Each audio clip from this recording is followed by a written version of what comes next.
Hello and welcome to the Agile Innovation Leaders podcast. I'm Ola Ojako.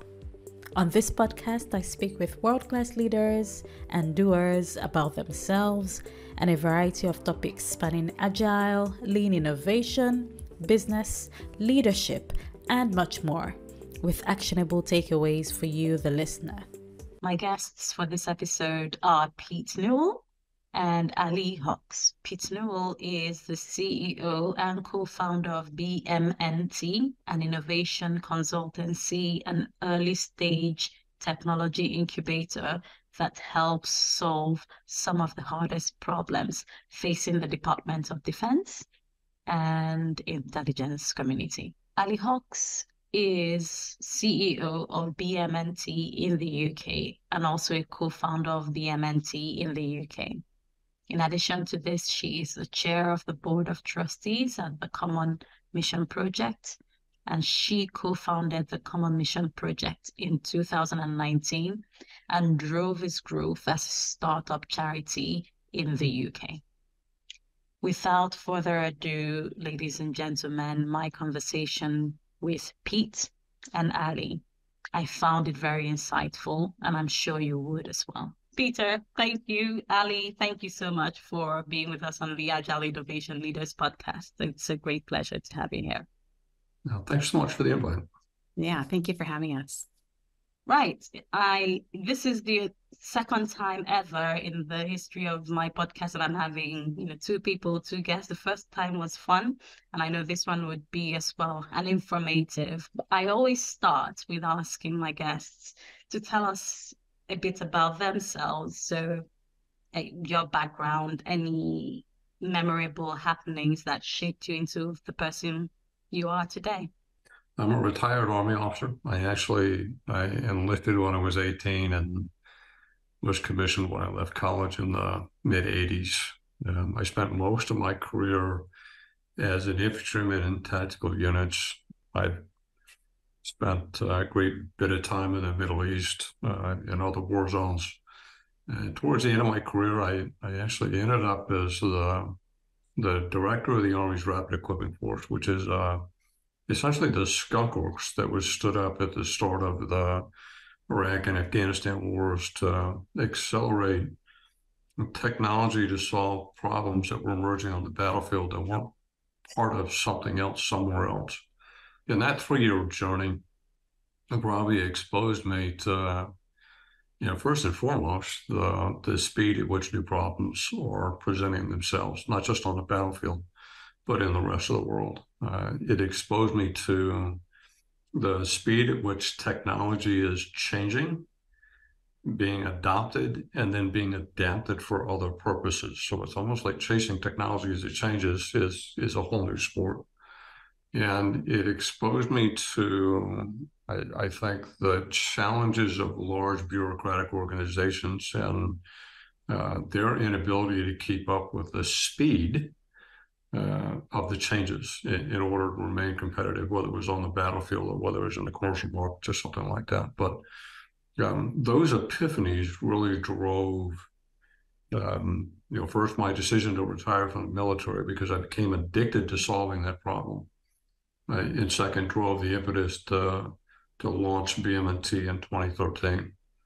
And in fact, you were right square in the middle of our 10th anniversary of being a company.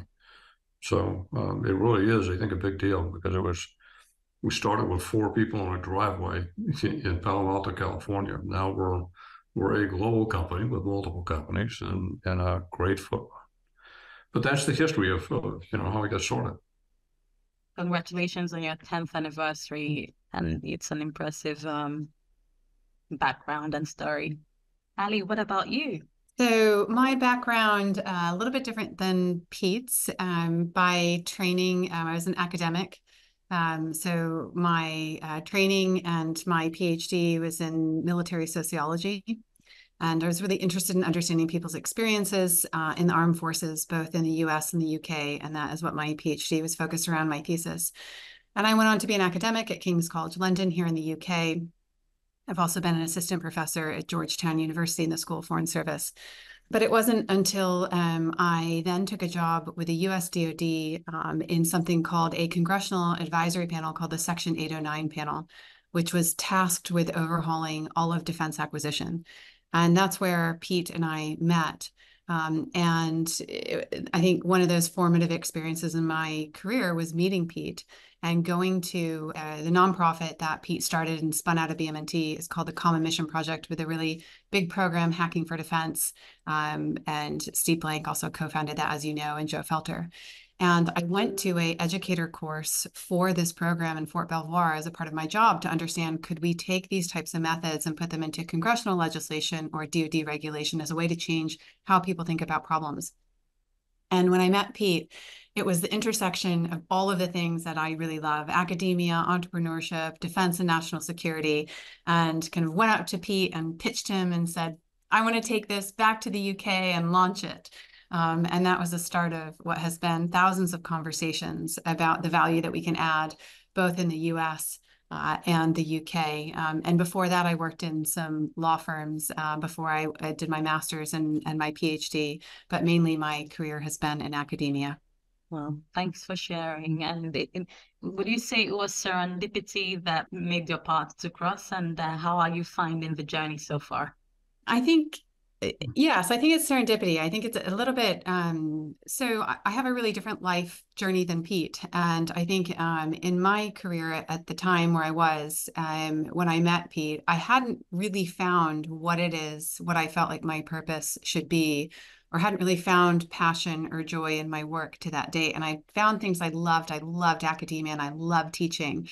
But it just still kind of, it didn't hit all of those things that you kind of get up every day and like, this is what I meant to do. And I had done a lot of work on reflecting of what that would feel like and what that would look like and the elements it had to have. So by the time when I met Pete, it was almost as if someone was, flashing a huge sign at me saying, don't miss your turn. This is your turn. So I think it was serendipity, but also really understanding what it is that I wanted to do and the type of people I wanted to work with. And the journey so far, I'll hand over to Pete in a second, but it's been nothing short of incredible. Pete has an amazing reputation, but as a business partner and as a leader, he allows people to truly learn, experiment, make mistakes, and kind of pulls everyone along by building confidence and really empowering people that work for him. So in terms of kind of coming from academia and becoming a researcher turned entrepreneur, it's been the most formative experience of my career, and kind of being able to work along Pete is like being able to work alongside that kind of guide or that guru. And you're like, wow, I can't believe I get to talk to this person every week and learn from them and be in business with them. So that's how it's going for me. Pete, how's it going for you? Steve Blank and I had, a long conversation about serendipity, and he and I met 2015. And here's my explanation of serendipity. It really is, if you have an active curiosity and a willingness to say yes to things that you wouldn't normally, and you're not adverse to taking risk, the chances of serendipity smacking like lightning greatly go up. And I go back to, my first trip to Stanford University in 2011, while I was still a military officer, and saying yes to a number of things that people asked me to do, and just one conversation after another led to a meeting with two guys who were Stanford graduate school instructors who were writing a book. Those two decided to write a chapter in that book about the work I was doing at the Rapid Equipment Force.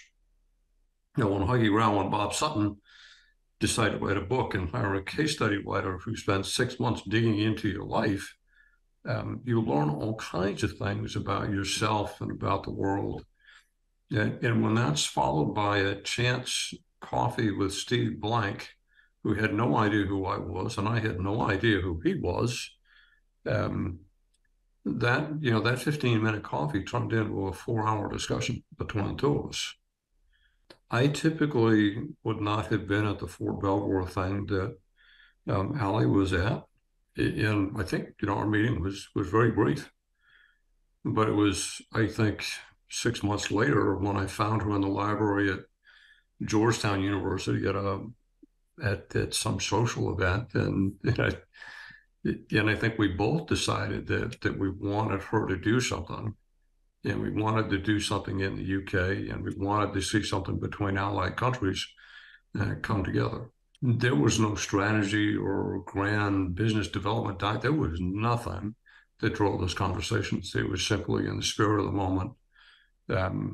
The curiosity takes over, and you start to say, I could see where this might work. Now, Ali will be the first to tell you it has not been easy, but it has been a privilege to work with her and to continue to work, between the two governments and the countries to see absolutely brilliant things done. And so I come back to it. It's that curiosity connected with the desire the willingness to accept a little bit of risk, but learning how to say yes to things that you're uncomfortable with and digging just a little bit more. That opens up that opportunity so much more.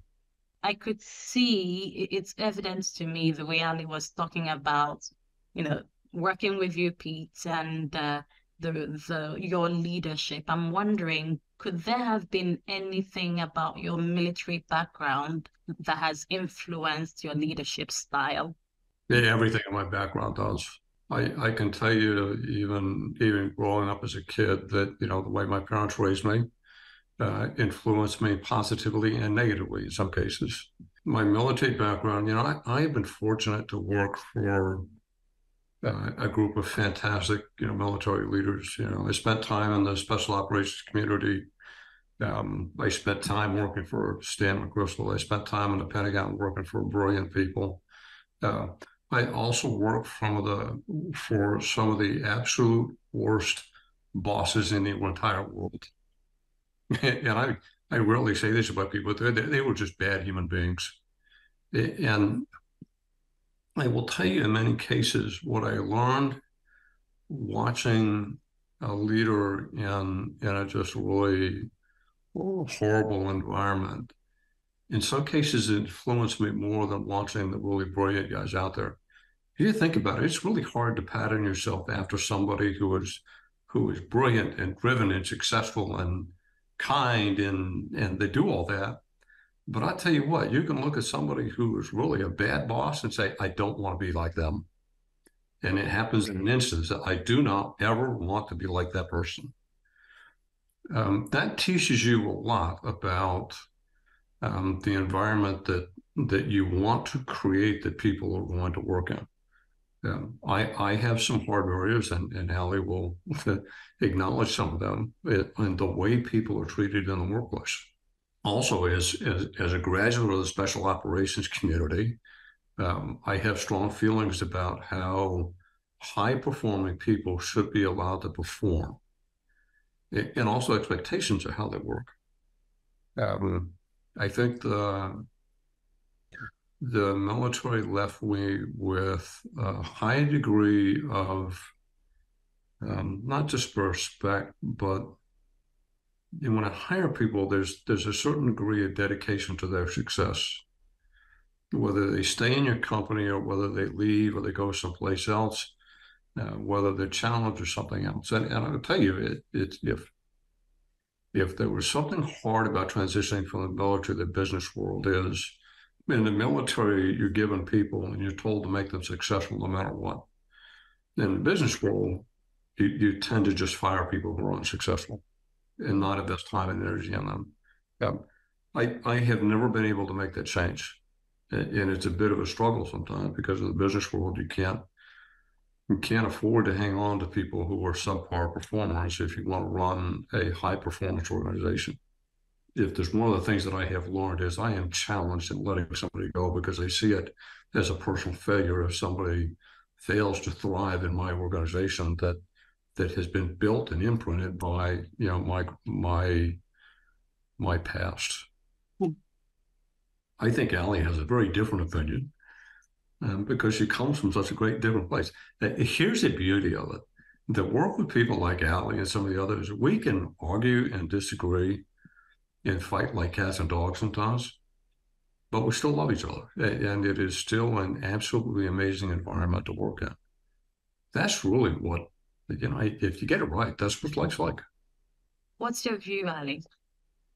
We clearly have different backgrounds. I think that I was a bit of a late bloomer in terms of leadership style. So, being in academia, you're not really in a leadership position because you're responsible for yourself. And in a way, it's a really good test bed for being an entrepreneur, because in academia, you have to have such thick skin, because you turn in your peer-reviewed journal publications, you turn in your papers, and people write back and slash, and no one's trying to make you feel good. In fact, they want to help you, but also they're quite competitive. So that was a really good proving ground for being able to develop the thick skin for critical feedback or any feedback, and really all of the knocks that come with being an entrepreneur.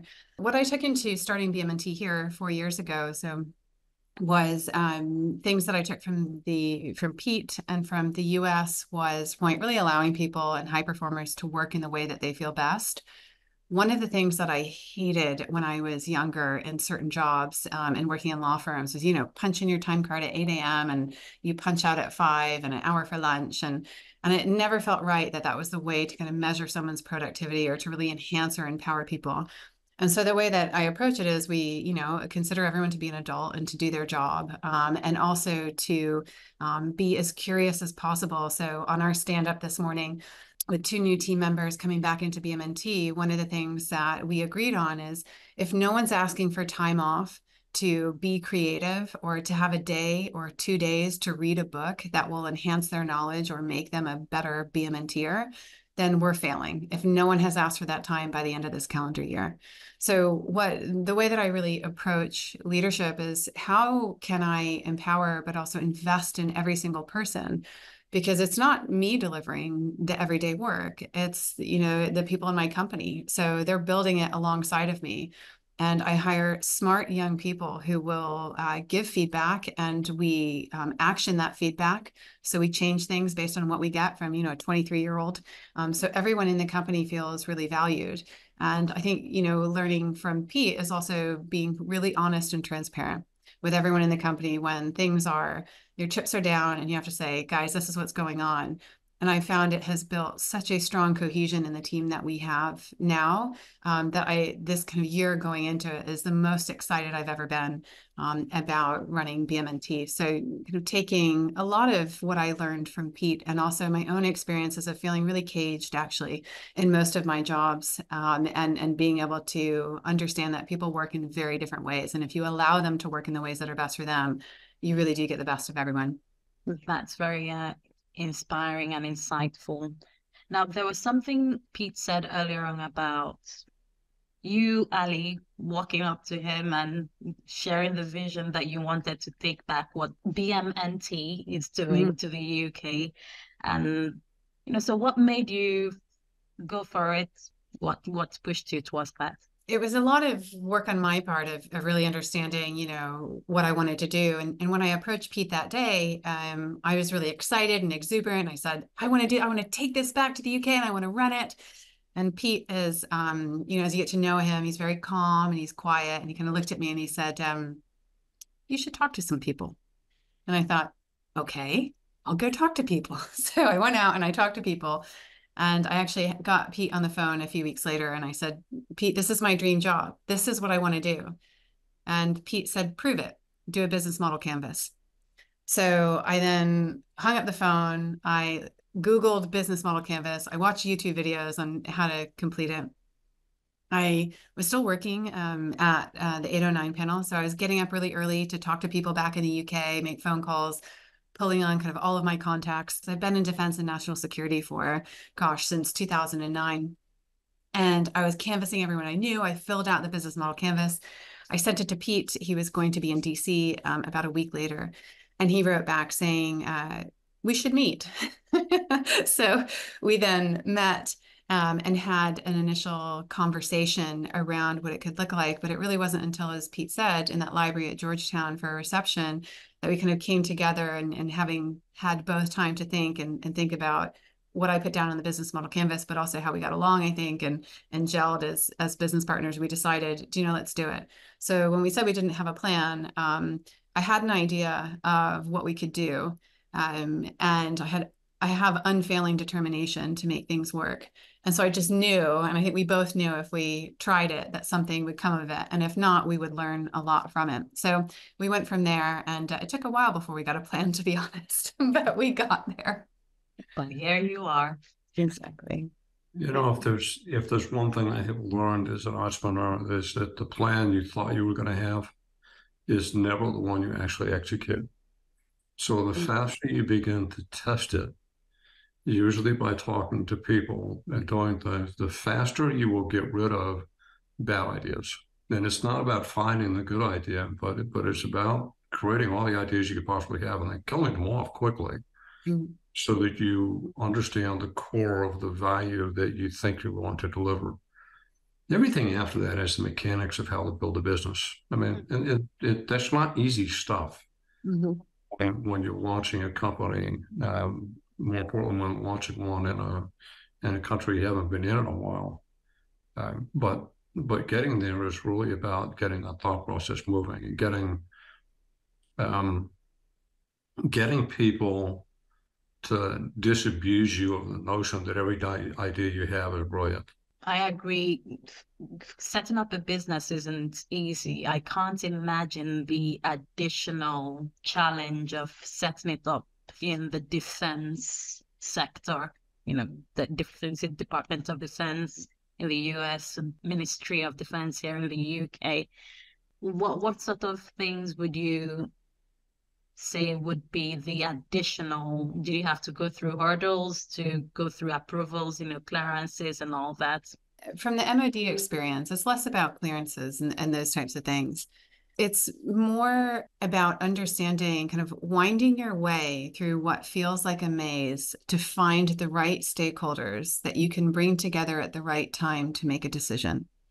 So while there are individuals that hold budgets and can make decisions, there's a constellation of people around them that need to be aligned in concert with that decision. And so kind of approaching the MOD, whereas if you went to a business, of course, you'll have to have a couple people on board. But the time to sale or the cost to sale is relatively straightforward. When you go into the government, you have a group of highly motivated people, highly mission-driven people who experience the pain of their problems every day. And they are trying to fight just as hard as you are in order to change something for the better. So in the first instance, you have great allyship with your customers because you have a shared mission and you're both working towards it, which is fantastic.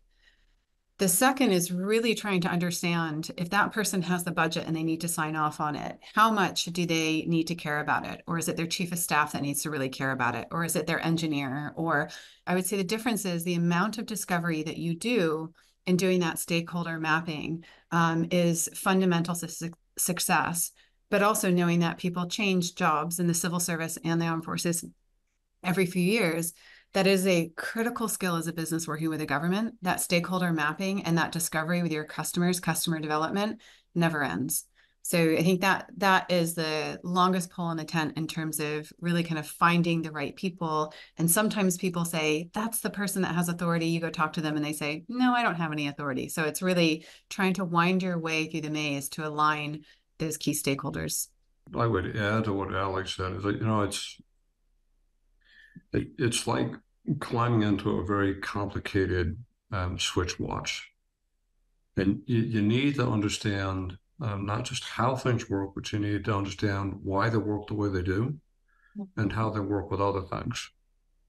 And then you need to understand who's responsible for making them work and who the beneficiary of the work is and who possibly might want to make them not work.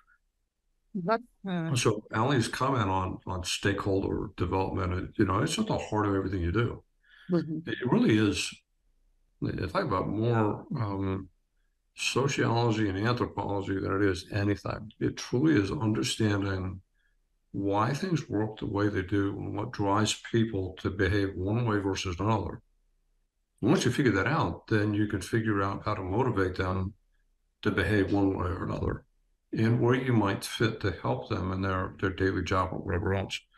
But that stakeholder development and understanding who's in charge, who benefits, who doesn't benefit, why something might be counter to something else is so critical in any consulting business, but in particular, if you are trying to get something done inside a government organization.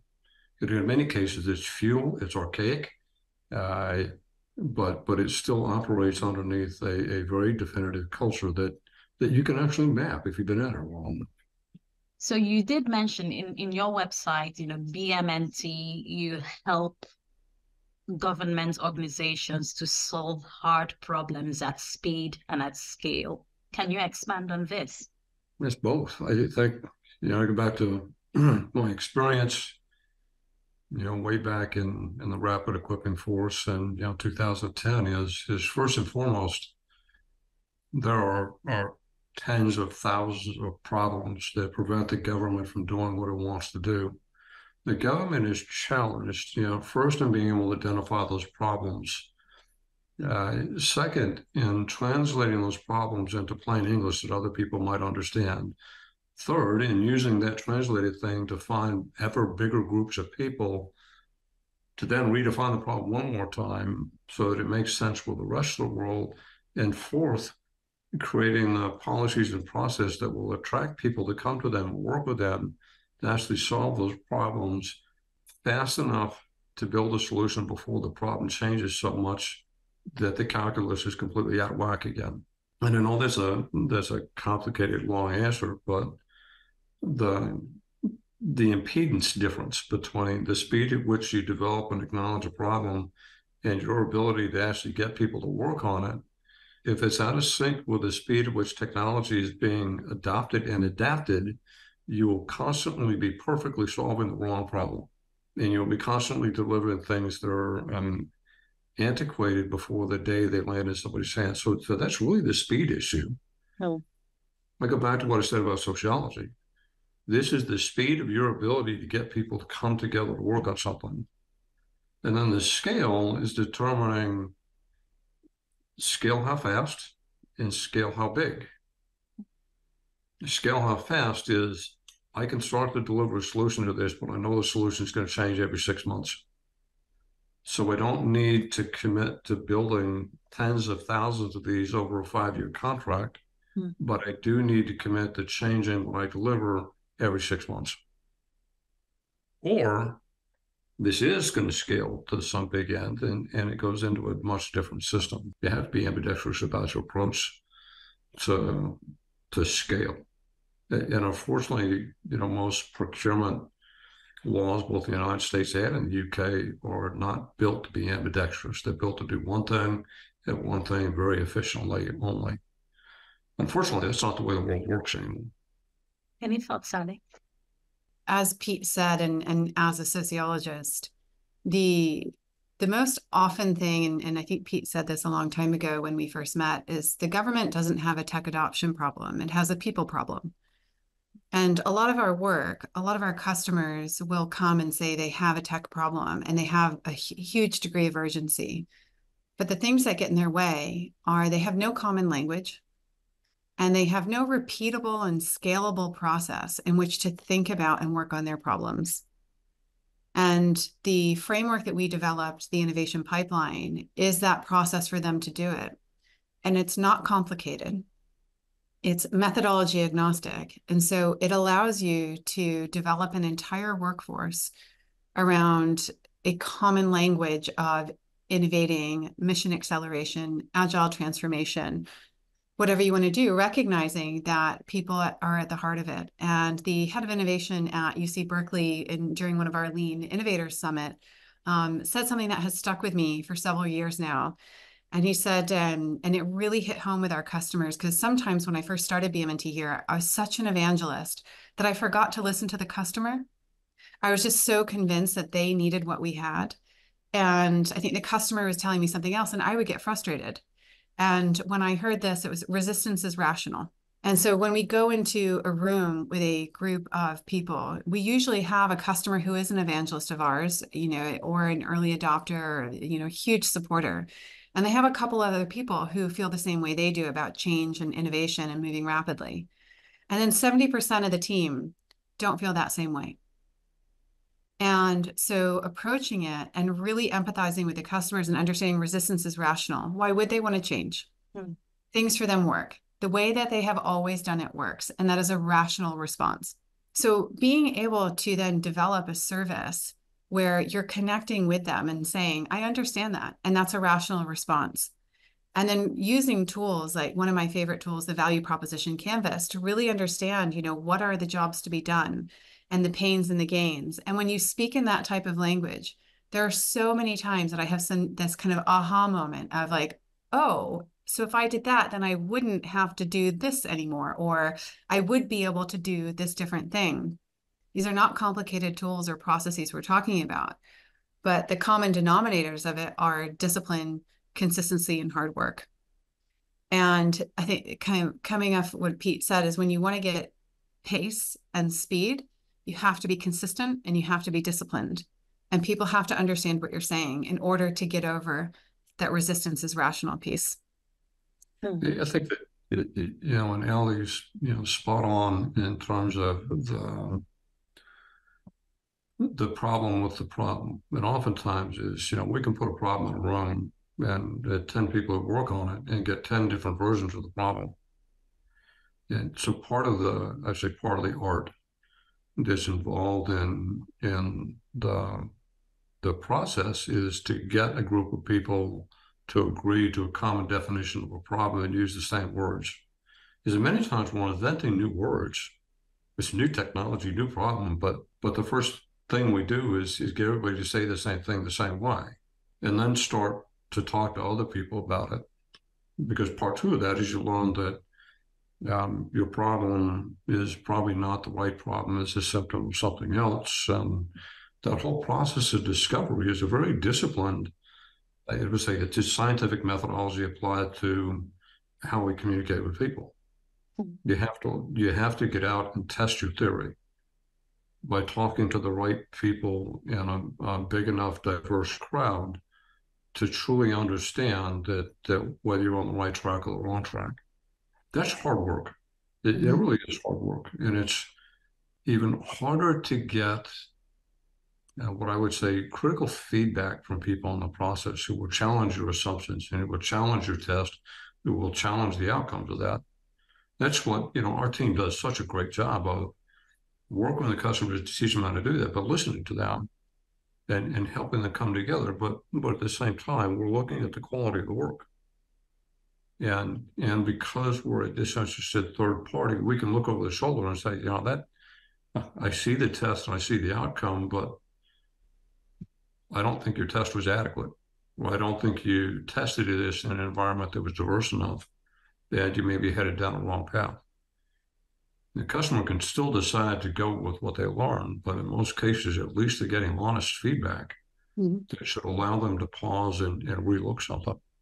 And I think this is why BMNT is a leader in this space, is because the kind of jurisdiction around that front end of the pipeline of, are we making sure that we're choosing from enough problems and we're not stuck with a couple of investments that might be bad, so to speak. Really validating that problem to decide, is it worth working on? Is this even progressible? Does anyone care about it? Can it technically be done? Does the organization care about it? Before spending any money on investment. Now that front end of the pipeline is gradually becoming a stronger muscle, and I'll speak for the UK, is gradually becoming a stronger muscle because of the work that BMNT has done. And both in the US and the UK, there is incredibly strong muscle memory around experimentation and incubation, which is fantastic. There's a lot of structure around that and frameworks and a lot of common language, which is amazing. Because when you have that developed, kind of going back to the beginning to refine before you put into the machine, so to speak, that's where problem curation, so what we call curation, really validating that problem, that's the single most determining factor on whether a problem will transition to an adopted solution. Most of government starts in experimentation and incubation. So they don't get the benefit of de-risking investment in a solution. And they don't necessarily get the benefit of all of the learning to expedite that into incubation and experimentation. So I think where BMNT comes out and really owns that area is in that front end of the pipeline. And when you do that front end, you would be amazed at how fast the other part of the pipeline goes through discover, incubation, experimentation, because you've increased confidence and really de-risked investment in the solution. Would you say it's you're applying lean innovation amongst other things to in the frameworks you're referring to, or would there be something else? No, I think it's all part of the process. We use a variety of tools to get to the data we want.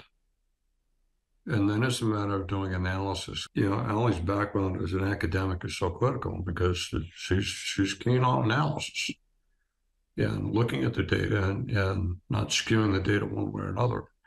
And that's a incredible important skill in this process. Again, this is really the application of scientific methodology.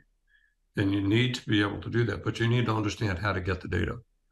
So whether it's Lean or it's Scrum or it's some Google tool or something else, we have become really adaptive in the use of the tools and a mixture of the tools to drive a community of people to create the data we need to make an assessment of whether something's going the right direction or not. And that's the beauty of being involved with the Lean Innovation Educators Forum, and the beauty of the time we spend with folks like Alex Osterwalder or with Steve Blake or with the folks from the D School at Stanford or any of those places that are developing tools. It is understanding how to use and adopt a tool to fit the circumstances. But at the end of the day, it's all about creating the data you need to use the analysis that will drive an insight that will allow you to make a decision. Yeah. And too often when I find people who are just overly enamored with a tool, and they forget that the tool is just a tool. It's about data, insight, and decisions, and you have to get to a decision at some point. Data, insight, decisions. If we shift gears a little bit and go into your strategic innovation project, SIP, I understand that one of the shifts you're driving in the DoD and MOD respectively is about their approach to involving private investment in defense technology. Could you share a bit more about that? Sure. I think, as part of the innovation pipeline, you have to eventually transition out of the discovery phase. And at the end of discovery, you should know that you have the right problem. You have a potential solution and you have a potential pathway that will allow you to deliver that solution in time to actually have an impact on the problem. And at that point, you start incubating that solution. And if it's a tech or a product, then you're actually talking about either helping a company build the right thing, or you're talking about starting a new company. And that new company will have to do the thing. Our work in terms of early stage tech acceleration is very narrowly focused on what we call dual use technologies. Those technologies that are required to solve a problem in the military, but also have a digital twin in the commercial world. There has to be a commercial reason for the company being built that's actually going to solve the problem. Yeah. So as we looked at that, we found really interesting conversations with investors in the United States and then eventually overseas, who were looking for a way to help defense get the technologies it wanted, but have portfolios that don't allow them to just invest in a defense technology. And they were looking for an opportunity to engage, one, with like-minded investors, but two, in honest conversations about problems that existed in the military and in the commercial world, so they can make better decisions about the deployment of their capital to create the right companies. I think it's probably been 5 years now we've been working on the hypothesis around this. We started to develop a very strong language around dual use investments in early stage tech acceleration and adoption. And we started to build new tools inside government programs, as well as new groups of investors and other folks who wanted to be involved. All that was fine in the United States, but then we found there was a slightly different application outside the United States, and particularly in Europe, which is not necessarily the most startup-friendly environment in the world in terms of investment.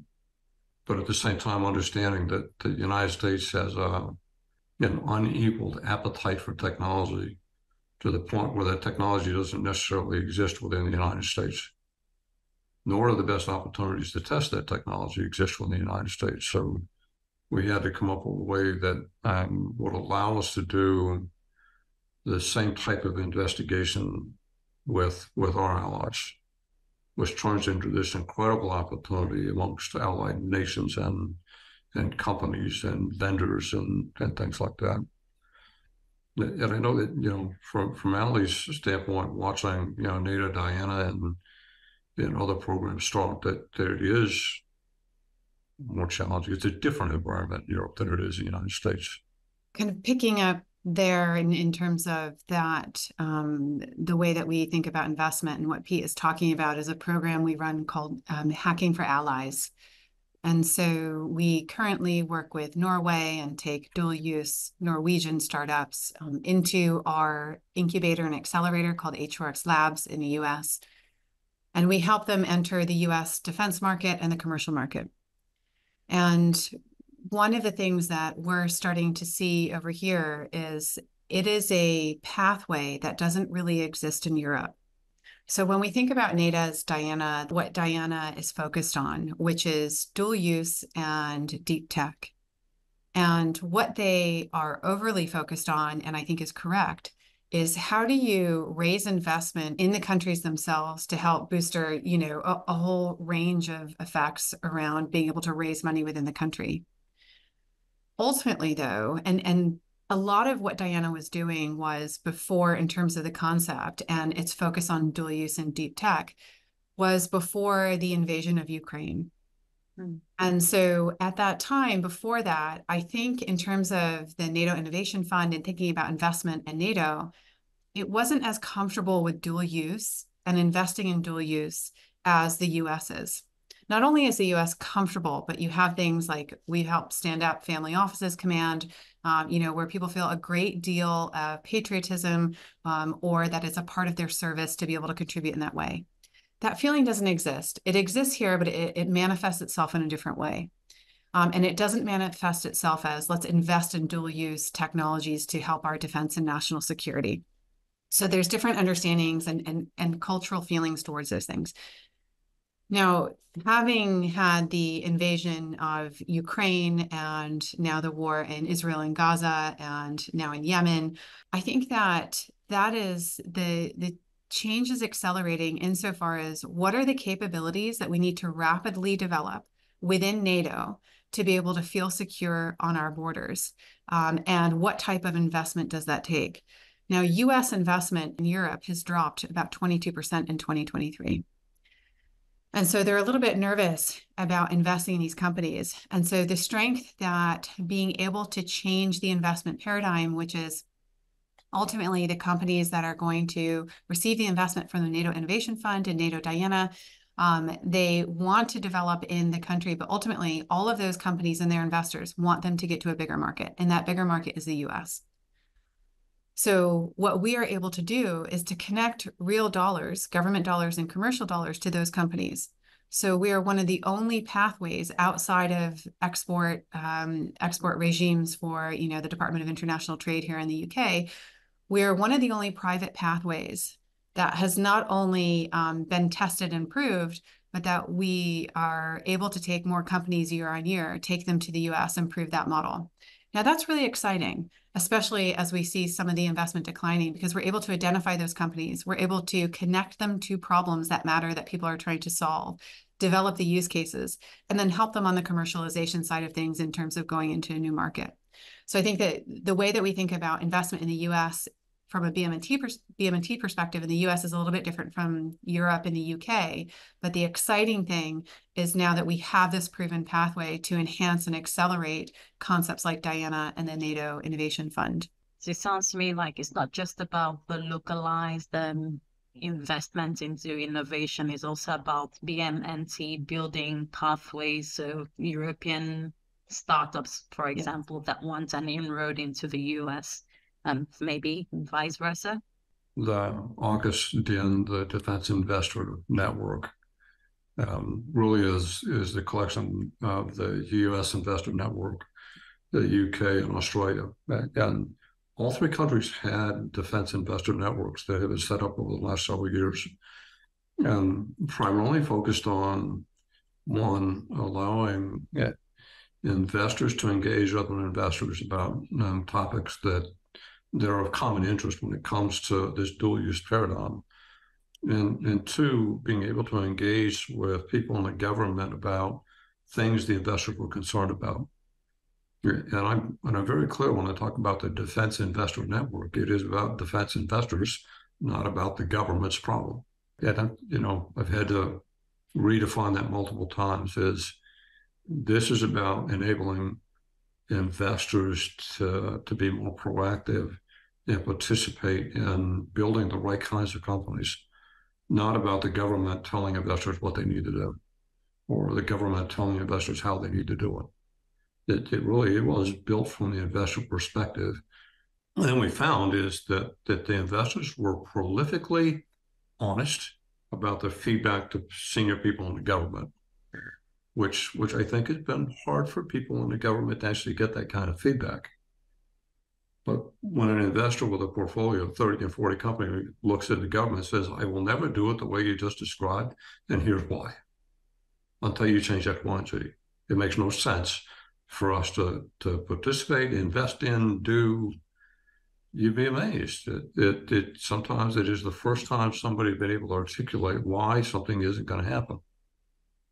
And then people nod their heads, well, I'll quit asking for that, or I'll go back and change something to see what it is we can do. So we went from hacking for allies, which really started out as a BMNT program with the Norwegians, to hacking for allies with the UK, Australia, Norway. At the same time, we had set up the Defense Investor Network. But as soon as we started the allies program in the UK, the UK-based investors raised their hand and said, what you're doing in the United States, we want to do here. And then the same thing happened in Australia. When they made the AUKUS announcement, it just made too much sense to be able to look at, if we really want a free flow of technology and problems across the AUKUS governments, then surely we should be building ecosystems of like-minded people who can help drive those conversations. So it was super, super easy to bring the AUKUS Investor Network together. That was just too easy. The part that I think is not so easy, but we need to do work on, is those investors need to be fed problems that are of an AUKUS nature. And at the same time, the governments need to listen to the investors when they tell them they have problems investing in companies that aren't allowed to participate in exercise or training or contracting or acquisitions in a different country. And if you really want to make AUKUS a real thing, there are a lot of policies that have to change. There's been a lot of progress made, but I think there's a lot more left to do to really get the opportunity to happen. Sure. And would you say some of the problems would be related to, what government officials will call national security? Because if it's a dual-use tech, whilst it has its secular or commercial use in the military, you wouldn't want other people knowing how you're deploying that technology and the ins and outs of it. So could that be one of the issues here? My definition of national security really touches public safety all the way up to military. So it's both. I think if you really dig into it, it touches everything from supply chain to access to raw materials to manufacturing to education and workforce development, and you name it. There's a paradigm shift that has to happen if we're going to build more things more often rather than long-term ships and things like that. That as allied nations, we have to be able to attack all of the underlying foundational problems. And that's my supply chain, raw materials, manufacturing, and workforce that's necessary for the future. No one country is going to get that fixed all by themselves. And I think, to me, that's the absolute brilliance of what AUKUS should be able to focus on. I agree. And I think that to being able to co-invest as well, the opportunity for investors to come around and understand what are the opportunities to not only co-invest and coordinate, but to be able to scan their companies and their deal flow to see where their companies can partner and secure greater work and contracts and scale. So I think that it's a really important initiative in terms of being a steward of an extremely important ecosystem. Not only being a steward, but being able to build that ecosystem of support and development. And you know, how we look at national security in the UK is really no different than what Pete talked about. And when we think about working with companies and the willingness to work with big tech companies or small tech companies or whatever it is, it's not just simply you know, one transaction where here's the money and here's your software. It's obviously the kind of employment and the skills, but what is the ecosystem around that technology that is necessary? Does it require, you know, sensors and chips, and what is it that it requires that's going to bring in multiple different industries to support it? And that's really what the kind of the agenda here around prosperity is. How do we invest in these types of technologies and their ecosystems around it to have a more prosperous Britain? So you have a wider spread of skills as opposed to just investing in one thing. And I think that's where AUKUS brings three very important allies together to be able to do that individually, but then the option to do it across in terms of the broader strategy and the policy around AUKUS is kind of a once in a lifetime chance that I think has come up. So I think the key thing here is this is a space to be watched. There's lots of opportunity, and the potential of having the sum being greater than the parts is really huge here. With OpenAI's launch of ChatGPT earlier on last year, the world seems to have woken up to AI, generative AI. Do you see any influence this trend would have or is having in the military space, in the defense innovation space? I think the world has woken up and is staring into the sun and is blinded. The challenge with AI in general, and I would say that it's not the challenge, is AI has a long way to go. And by and large, folks are really focused on the high end of what AI can do. But people have to learn how to use AI, and AI has to learn.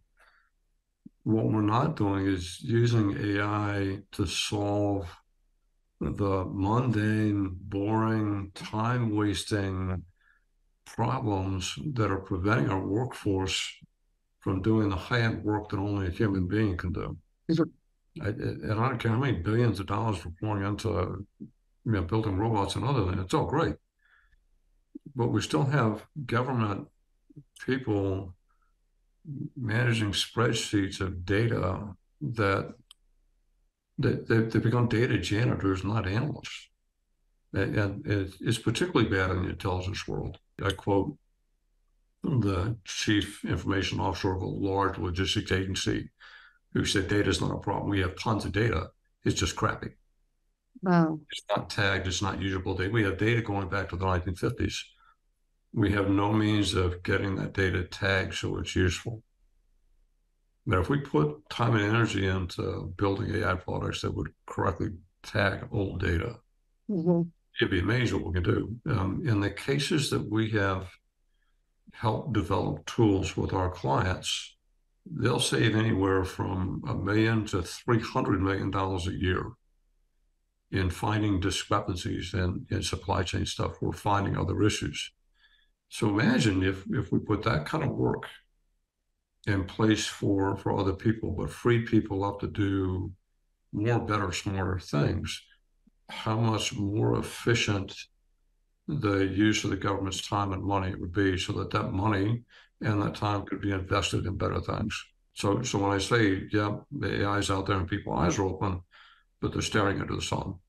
They're not looking at the ground in front of them and solving the things that they could be solving at the speed they should be doing it. Unfortunately, I think they're creating a gap where legacy systems are being left further and further behind. But those legacy systems, whether it's finance, personnel, supply chain discipline, things like that, aren't going to be able to make the transition to actually be useful later on. So I would describe it as an impending train wreck. And what would be, in your view, something that could avert this oncoming train wreck?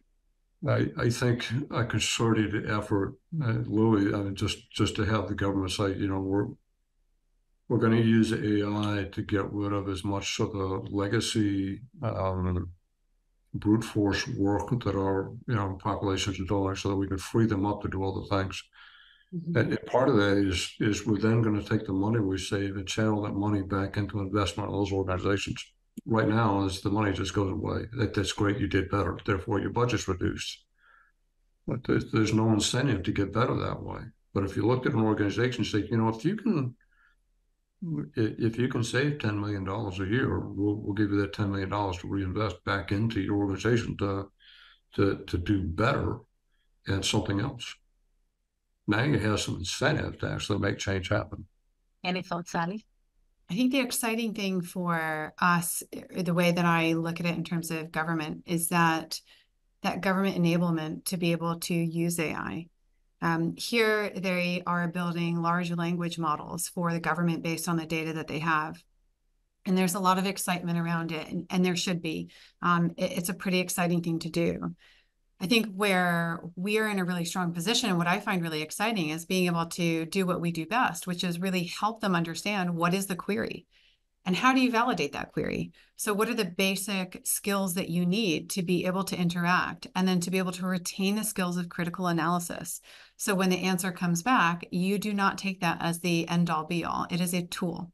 So within your decision-making process, it's decreasing the amount of time it takes you to gather a certain amount of information. But just as you would if you were doing a book report, you still have to validate the sources and understanding, and you have to apply your own judgment and your own experience to that packet of information, which is what we all do every day. But it's not really thought about that way. So I think that the way that people are looking at it here is it will be able to give us the decision, and it will be able to kind of do our job for us. And for some tools, yes. And I completely agree that we need to free up all of the mundane work that hoovers up the time of civil servants here, because it's extraordinary how they're bogged down, and it completely disempowers them. And it contributes to, low retention rates and recruitment rates. But I think also is developing the muscle to be able to do that critical thinking in order to leverage human intelligence to engage with artificial intelligence. And I think that's where we are uniquely positioned to do that, because that is the bulk of our work on the front end of the pipeline, which is how are you going to validate what how are you going to get the problem statement right in order to query what you need to query, and then having the judgment and the analysis to be able to look at that answer and then make a decision based on your own human intellect.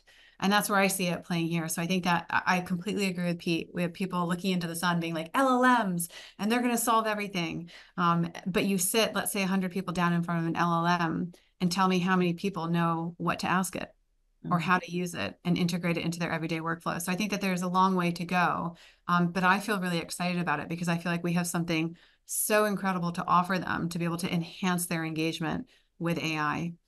That sounds excellent, and thank you. So, Ali, what books have you found yourself recommending to people the most?